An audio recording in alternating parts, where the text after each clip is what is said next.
मातरम् वन्दे मातरम् सुजला सुफला मलयज शीतला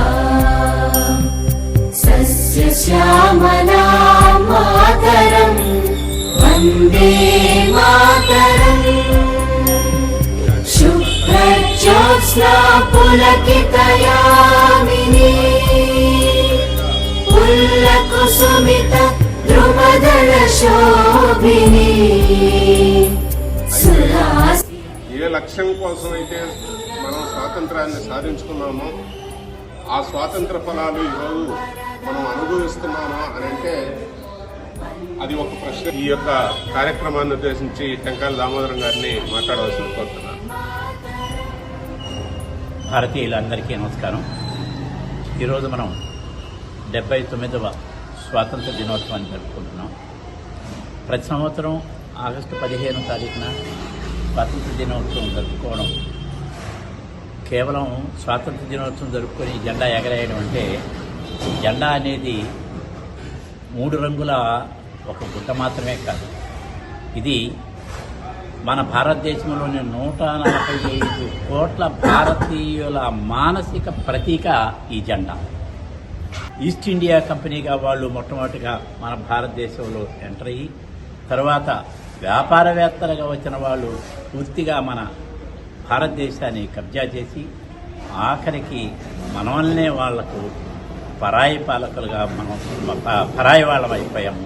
అంత దారుణమైన పరిస్థితుల్లో 1857లో మొట్టమొదటిగా సిపాయిల తిరుగుబాటు జరిగితే, 1885లో జాతీయ కాంగ్రెస్ ఏర్పడి మనము స్వాతంత్రాన్ని సంపాదించుకోవాలనేటువంటి నినాదంతో ఆ రోజు నుంచి అనేక మంది నాయకులు తమ శక్తివంతం లేకుండా పోరాటాలు చేయడం, అలాగనే 1907లో తిరిగి జాతీయ కాంగ్రెస్ పార్టీ చీలిపోవడం, మళ్ళా 1907 తర్వాత భారతదేశంలోనే కాకుండా ప్రపంచమంతా ఉన్న భారతీయులు కూడా స్వాతంత్ర సంపాదన కోసం పాటుపడాలనేసి గదర్ పార్టీ ఏర్పాటు చేయడం, తర్వాత 1920లో గాంధీ మహాత్ముడు వచ్చి ఏకతాటిపైన భారతీయులందరినీ నిలపడం, ఆ తర్వాత గాంధీ, నెహ్రూ, లాల్ బాల్ పాల్ అంటే లాలా లజపతి రాయ్, బాల గంగాధర్ తిలక్, వీళ్ళు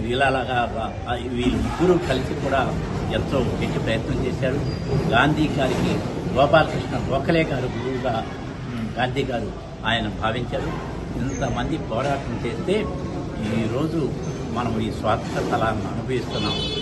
నిజంగా ఆ రోజు ఏ ఉద్దేశంతో అయితే స్వాతంత్ర పోరాటం చేసి స్వాతంత్రాన్ని సంపాదించుకున్నామో దాన్ని నిలబెట్టుకోవడం కోసం ఈరోజు మనం స్వతంత్రంగా స్వాభిమానంతో భారతీయ యొక్క తత్వాన్ని అర్థం చేసుకుని దేశ ప్రతిష్టకు, దేశానికి గౌరవం కల్పించే విధంగా మనం నడుచుకోవాల్సిన అవసరం ఎంతైనా ఉంది.